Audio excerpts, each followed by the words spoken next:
Thanksgiving at the Carter family estate in Greenwich, Connecticut, was always an event. Crystal chandeliers, imported wine, catered food from Manhattan's finest restaurants.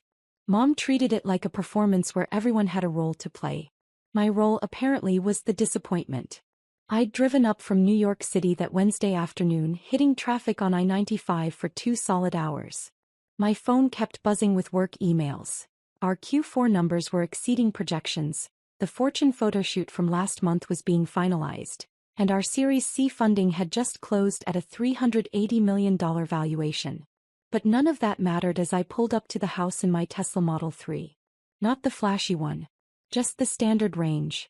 It did what I needed it to do. My brother Derek's Range Rover was already in the circular driveway. So was Dad's Mercedes S-Class and Aunt Patricia's Jaguar. I grabbed my overnight bag and headed inside. Sophie. Mom appeared in the foyer wearing a cream-colored cashmere sweater set and pearls. She looked me up and down with barely concealed disappointment. You're wearing that? I glanced at my outfit.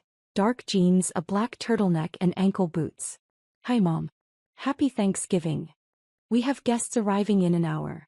The Hendersons, the Marlowes, the Chens from Dad's firm. Couldn't you have worn something more professional? I'm comfortable. She sighed the way she always did when I failed to meet her expectations. Well, at least come say hello to your father. He's in the study with Derek. The study smelled like leather and expensive scotch. Dad sat behind his mahogany desk. A partner at a white shoe law firm, he'd made his career representing Fortune 500 companies in mergers and acquisitions. Derek stood by the window, drink in hand, looking every inch the successful investment banker in his tailored suit.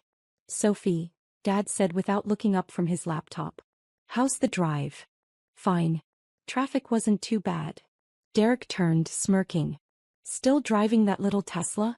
I thought you'd have upgraded by now. It gets me where I need to go. Barely. What's the range on those things? Like 250 miles. He swirled his scotch. I just picked up the new Range Rover. 400 horsepower, custom interior. That's a real car. Congratulations. How's the startup going? He said, startup, the way some people say, adorable. It's going well. Still doing that payment processing thing? What was it called again? PayBridge. Right. PayBridge. He shared a look with Dad. You know, my firm just advised on a fintech acquisition. Real company, $2 billion valuation. That's the kind of scale that matters in this industry. I'm aware. You really should think about getting a real job, Sophie. Goldman is always hiring. I could make a call. I'm good, thanks. Mom appeared in the doorway. Guests are arriving. Derek, go help your father greet them. Sophie, try to look enthusiastic, please. Thanksgiving dinner was exactly as excruciating as I'd anticipated. 14 people crammed around Mom's extended dining table. My parents, Derek and his wife Amanda, Aunt Patricia and Uncle George, my cousin Jennifer, and various family friends who'd known me since I was in braces. The conversation flowed through the usual topics. Dad's latest big case, Derek's promotion to managing director, Amanda's pregnancy announcement, Q's squealing and congratulations, Jennifer's engagement to a Harvard-educated surgeon. Then Mrs. Henderson turned to me with a kind smile. And Sophie dear, what are you up to these days? Still in New York. Yes, still in the city. She's doing a startup, Mom interjected quickly as if trying to get past an embarrassing topic. Some sort of online payment company. How interesting, Mrs. Henderson said. Like Venmo. Similar concept, but we focus on business-to-business payments. We help companies manage cash flow, process invoices and optimize payment timing. Derek laughed. She makes it sound so legitimate. It is legitimate, I said quietly. Sophie, honey. Mom set down her wine glass. Can we please not do this tonight? It's Thanksgiving. Do what? Talk about my company? Your company. Derek made air quotes. Mom's right. It's embarrassing. The table went quiet. Uncle George looked uncomfortable. Aunt Patricia suddenly became very interested in her cranberry sauce. Excuse me, I said. Come on, sophomore. Derek leaned back in his chair, warming to his subject. He'd had 3 glasses of wine and was feeling bold. We're family. We can be honest with each other. What you're doing isn't a real business. It's a hobby that's gone on way too long. Derek, Amanda said softly, touching his arm. He waved her off. No, someone needs to say it. You've been doing this for what, 5 years now? And what do you have to show for it? You live in a tiny apartment in Brooklyn. You drive a base model Tesla. You dress like you shop at Target. Derek, that's enough, Dad said, but without much conviction. Is it? Because I'm tired of watching my little sister embarrass this family. The Hendersons are here. The Marlows. The Chens from Dad's firm. What are we supposed to tell them? Oh yes, our daughter plays entrepreneur with her little internet company. Mom nodded. Derek has a point, Sophie. This has gone on long enough. I set down my fork carefully. What exactly has gone on long enough? This? Pretending. Mom gestured vaguely. Sweetie, we love you. But you're 33 years old. You need to face reality. Your business is fake. It's time to stop embarrassing us and get a real job. The words hung in the air like a slap. Fake, I repeated. You know what I mean. You don't have an office. You work from coffee shops in your apartment. You've never shown us any financial statements, any proof that this company is actually making money. For all we know, you're living off credit cards and pretending everything is fine. I'm not living off credit cards. Then show us the numbers, Derek challenged. What's your revenue? Your profit margin? How many employees do you have? I have 340 employees. He snorted. 340 employees. Sure. And I'm the King of England. Derek, Dad said again, more firmly this time. This isn't appropriate dinner conversation. Why not? Because it's uncomfortable? Someone needs to tell Sophie the truth. Her fake business is embarrassing. She's embarrassing. And I'm sick of pretending otherwise. I looked around the table. Mrs. Henderson was staring at her plate. Mr. Marlowe was refilling his wine glass. Aunt Patricia looked like she wanted to disappear. Nobody was defending me. You're right, I said quietly, standing up. This isn't appropriate dinner conversation. Excuse me. I walked out of the dining room, grabbed my coat from the hall closet and headed for my car. Mom caught up with me in the driveway. Sophie, wait. Where are you going? Back to the city. You're leaving? It's Thanksgiving. And I just got called embarrassing and fake in front of your dinner guest. I think I'm done. Honey, Derek didn't mean it like that. He's just worried about you. We all are. I unlocked my car. You think my business is fake? You think I'm embarrassing? There's nothing left to say. Sophie, please. Just come back inside. We can talk about this. No, Mom. We really can't. I drove back to Brooklyn with tears blurring my vision. Not because they'd hurt my feelings, though they had. But because after 5 years of building something incredible, my own family had looked at me and seen nothing but failure. The thing is, they weren't completely wrong to have been skeptical 5 years ago. In 2020, I'd quit my job as a financial analyst at JP Morgan Chase to start PayBridge. Everyone thought I was insane. I'd had a 6-figure salary, excellent benefits, a clear path to VP. And I'd walked away from it all to chase what Derek called a payment processing pipe dream. The first year was brutal.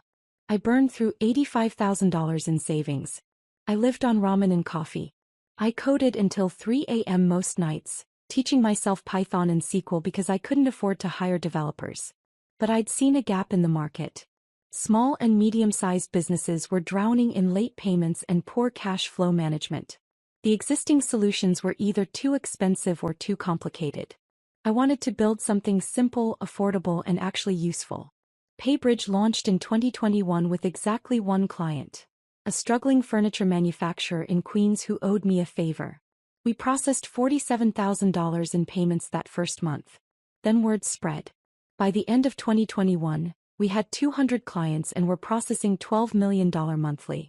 By 2022, we had 2,000 clients and $127 million in monthly transaction volume.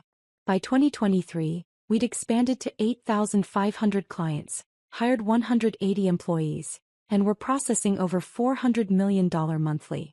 This year, 2025, we had 15,000 clients, 340 employees, and were processing $1.3 billion in monthly transactions.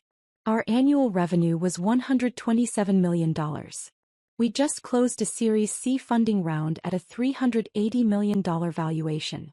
2 weeks ago, I'd done a 6-hour photo shoot for Fortune magazine's CEO of the Year feature.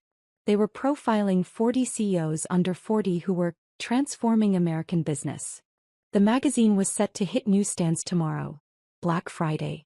But I'd never told my family any of this. Not because I was hiding it, but because they'd never asked.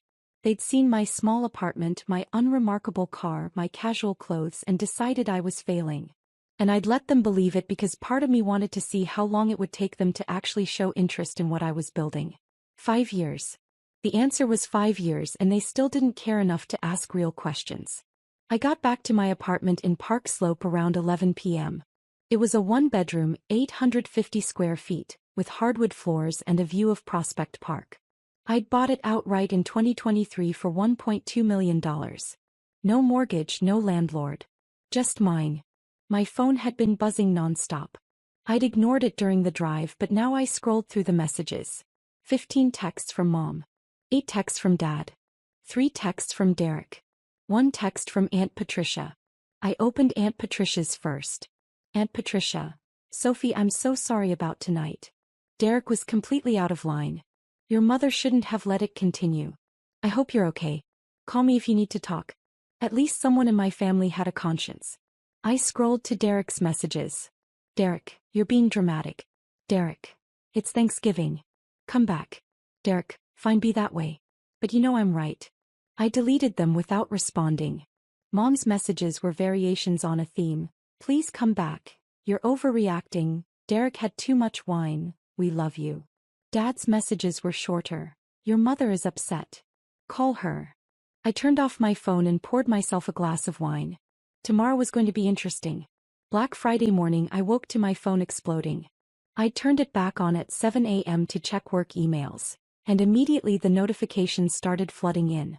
Aunt Patricia, Sophie. Is this you? Photo attached. The photo was the Fortune magazine cover. There I was, photographed in our office headquarters in Manhattan, sitting at my desk with the New York skyline behind me. The headline read, CEO of the Year, 40 under 40. And in smaller text, Sophie Carter, 33, built a $127 million fintech empire that's revolutionizing B2B payments. Aunt Patricia. I'm at your parents' house for breakfast. I just opened Fortune magazine. Your mother's face is white. Call me immediately. I grinned and poured myself coffee. My work phone started ringing. It was my CEO, Michael. Have you seen the Fortune cover? He asked. Not in person yet. Is it out? Sophie, it's everywhere. Twitter is exploding. LinkedIn is going crazy. Our website traffic is up 400% in the last hour. We've gotten 47 new client inquiries since 6 a.m. That's amazing. Amazing? It's insane. The PR team is freaking out. In a good way. They want to schedule interviews. Forbes wants a follow-up. TechCrunch wants an exclusive. Bloomberg. Send me the list. I'll review it this afternoon. You're eerily calm about this. I knew the cover was coming, Michael. Yeah, but did you know it would blow up like this? They're calling you the quiet giant of fintech. They're comparing you to the Stripe founders. Let's not get carried away. I'm serious. This is huge. You should come into the office. The team wants to celebrate. I'll be there in an hour. I hung up and checked my personal phone again. 32 new messages. Mom. Sophie, Aunt Patricia just showed me a magazine. Is this real? Mom, why didn't you tell us? Mom, call me right now. Derek, what the hell? Derek. Is that Fortune magazine cover actually you? Derek. Sophie, call me. Dad, your mother is very upset. We need to talk about this Fortune article. Jennifer. Cousin. I just saw the cover. Oh my God. Why didn't you tell anyone? Amanda. Derek's wife Sophie, I'm so proud of you. That cover is incredible. Derek is processing. Call when you can. I ignored them all and got ready for work. The Paybridge offices occupied the 14th and 15th floors of a building in Midtown Manhattan. Glass walls, standing desks, a full kitchen and a view of Bryant Park. We'd moved here in 2023 when our team outgrew our previous space in Brooklyn. When I walked in at 9 a.m. the entire office erupted in applause. There she is. Michael shouted. CEO of the Year. Someone had printed the Fortune cover and blown it up to poster size. It was hanging in the main conference room with a banner that read, "We always knew." My head of engineering, Lisa, handed me a mimosa. "You're a celebrity now. How does it feel?" "Surreal." "Surreal? Sophie, you're on the cover of Fortune magazine. With your revenue numbers. Your valuation. Your face. This is going to change everything." She wasn't wrong. By noon, we'd received 200+ client inquiries, 15 interview requests, and a dozen invitations to speak at conferences. Our investor relations team was fielding calls from VCs who suddenly wanted to talk about our Series D plans. The publicity was overwhelming. And perfect. At 2 p.m. my personal phone rang. I'd been expecting this. "Hi, Mom. Sophie Marie Carter." Her voice was shaking. "I am sitting here with Aunt Patricia and she just showed me a Fortune magazine with your face on the cover. Is this some kind of joke?" "It's not a joke. It says you run a $127 million company. It says you have 340 employees. It says you're revolutionizing the fintech industry." "All true. Then why?" Her voice broke. "Why didn't you tell us?" "You never asked, Mom." "That's not fair. You never said." "I tried to. Multiple times. But every time I mentioned PayBridge, you dismissed it. You called it a hobby. Derek called it embarrassing. You literally told me last night that my business was fake." Silence. "Is Dad there?" I asked. "He's reading the article right now. Sophie, this says you raised $85 million in funding. It says you're processing over $1 billion in transactions monthly. How is this possible?" "Because I'm good at what I do." "But you live in a tiny apartment. You drive a regular car. You dress so casually." "I live in an 850 square foot apartment in Park Slope that I own outright. I drive a Tesla because it's efficient and reliable. I dress casually because I'm comfortable and my clients don't care what I wear. None of those things have anything to do with whether my business is successful." "Derek is here," Mom said quietly. "He wants to talk to you." "I don't want to talk to Derek." "Sophie, please. He feels terrible about last night." "Put him on." There was rustling, then Derek's voice. He sounded different. Subdued. Soft fight. "I don't know what to say." "Then don't say anything." "I'm sorry. About last night. I was drunk and stupid and completely out of line. You called my business fake. You called me embarrassing. In front of Mom and Dad's friends." "I know. I'm an idiot. I had no idea. None of us did. Why didn't you tell us?" "I tried to, Derek. Every time I came home I talked about PayBridge. But you never listened. You heard startup and decided I was failing. You never asked about revenue or clients or growth. You just assumed." "You're right. I did assume. And I was completely wrong." He paused. "The article says you're processing $1.3 billion monthly. That's more than my entire division at the bank handles." "I know. It also says you turned down acquisition offers from JP Morgan and Goldman Sachs." "I did. 3 times from JP Morgan, twice from Goldman. They wanted to buy PayBridge for $200 million, $290 million, and $380 million respectively. I said no every time." "Why?" "Because we're worth more than that. And because I'm not building this company to sell it. I'm building it to last." Derek was quiet for a long moment. "I'm proud of you, Sophie. I should have said that years ago. I'm sorry I didn't." "I appreciate that. Can you come back up? For the weekend? Everyone wants to see you." "I have work, Derek. We just got 200 new client inquiries because of the Fortune cover. I need to be here." "Right. Of course. Work." He sounded genuinely disappointed. "Will you at least call Mom back? She's devastated that she didn't know." "I'll think about it." I hung up and turned off my phone. The weekend was a blur of interviews, client calls, and team celebrations. By Monday, the Fortune cover had been shared over 50,000 times on social media. We'd gotten 800+ client inquiries and hired a dedicated PR firm to manage the media requests. Monday afternoon, a flower delivery arrived at my apartment. 24 white roses with a card. "Sophie, I'm so sorry. We should have believed in you. We should have asked. We should have known. Please forgive us. We love you. Mom, Dad, and Derek." I put the flowers in a vase and didn't call them back. Tuesday a package arrived. Inside was a handwritten letter from Mom. Dear Sophie, I've spent the past 4 days reading everything I can find about PayBridge. The Fortune article, the TechCrunch features, the Bloomberg coverage, the case studies from your clients. I've watched your keynote speech from FinTech Summit 2024. I've read the Glassdoor reviews from your employees, all overwhelmingly positive. I'm ashamed that I had to learn about my own daughter's success from a magazine. You were right at Thanksgiving. We never asked. We saw what we wanted to see, a struggling entrepreneur who needed our guidance. We never looked deeper. We never took you seriously. Derek is mortified. He's told everyone at his firm about you. Apparently, his managing director has been trying to get a meeting with you for months. Small world. Your father wants to invest in your next funding round. I told him that's probably not appropriate and also that you don't need our money. What you need is our belief. Our respect. Our genuine interest in what you've built. I know we don't deserve it, but I'm asking for another chance. Not to celebrate your success, though we do want to celebrate, but to actually know you. To understand what drives you. To be the family you deserve. Please come to Christmas. No pressure, no performances, no guests. Just us. Let us try to do better. Love, Mom. I read the letter 3 times. Then I called her. Sophie. She answered on the first ring. Oh honey, thank God. I wasn't sure you'd call. I got your letter. Did you read it? Yes. And? I'll come to Christmas. But Mom, if I come, things have to be different. They will be. I promise. What do you need? I need you to actually listen when I talk about my work. I need you to ask real questions, not just nod politely. I need you to stop measuring my success by what car I drive or what apartment I live in. Done. Absolutely. What else? I need Derek to understand that his world isn't the only version of success. Investment banking is great. But it's not better than what I'm doing. Just different.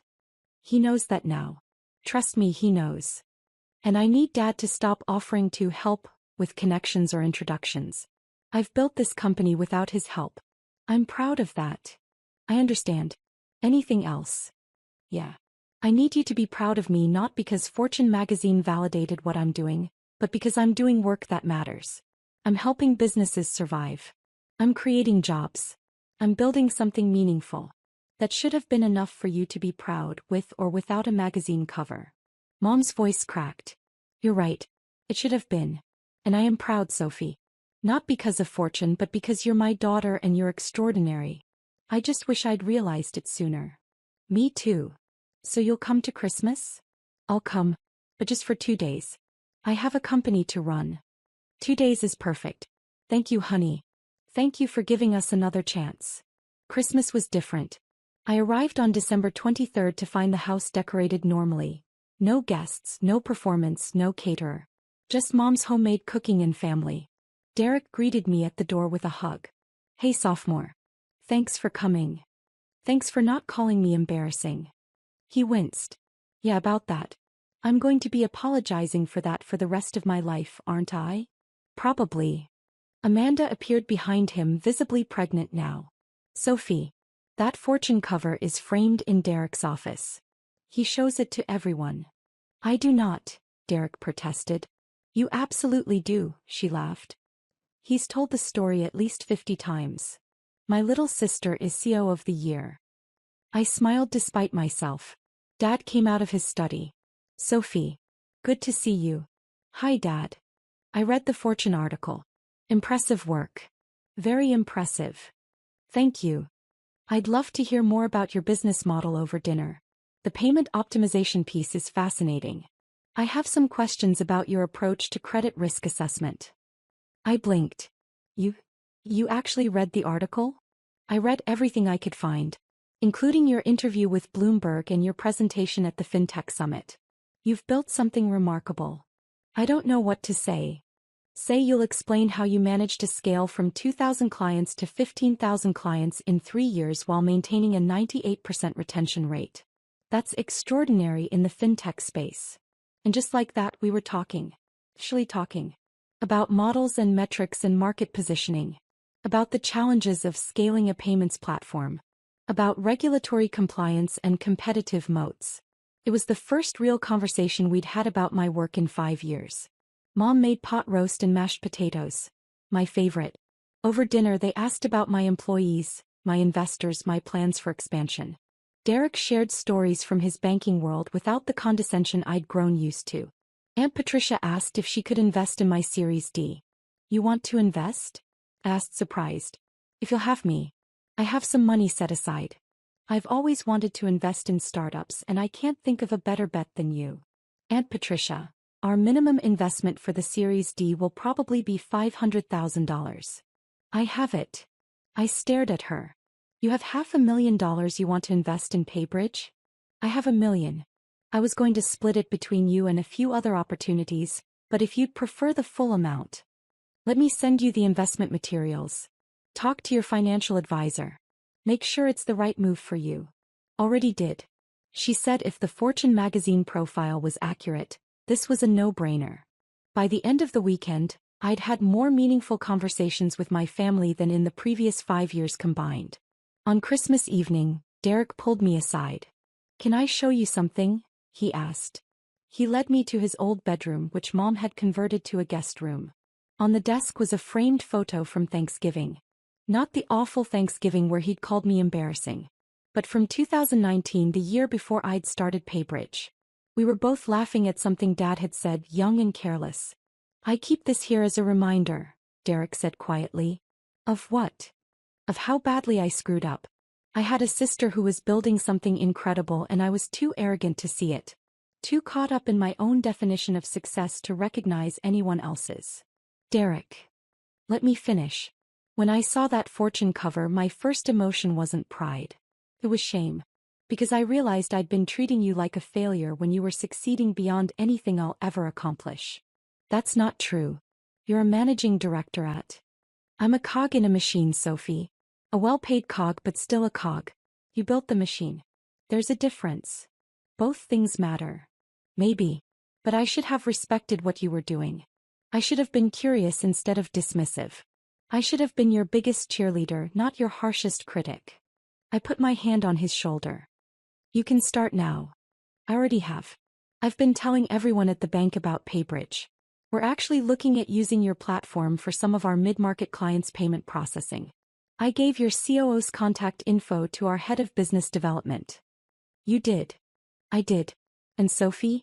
When I tell people my sister is the CEO of PayBridge, the CEO of the year according to Fortune magazine, the woman who built a $127 million fintech empire from nothing, I've never been more proud to be your brother." 6 months after the Fortune cover dropped, PayBridge closed its Series D funding round at a $740 million valuation. Aunt Patricia invested $1 million. We used the funding to expand internationally, launching in Canada, the UK, and Australia. By the end of 2026, we were processing $2.3 billion in monthly transactions with 25,000 clients and 580 employees. Annual revenue hit $247 million. Derek's bank became a client. He still jokes that his little sister is technically his vendor now. Mom frames every article written about PayBridge and sends them to relatives with handwritten notes. "This is my daughter. Dad joined our advisory board. He doesn't get paid for it, he does it because he's genuinely interested in what we're building." Last month, Forbes ran a follow-up feature. A year after her CEO of the Year cover, Sophie Carter is just getting started.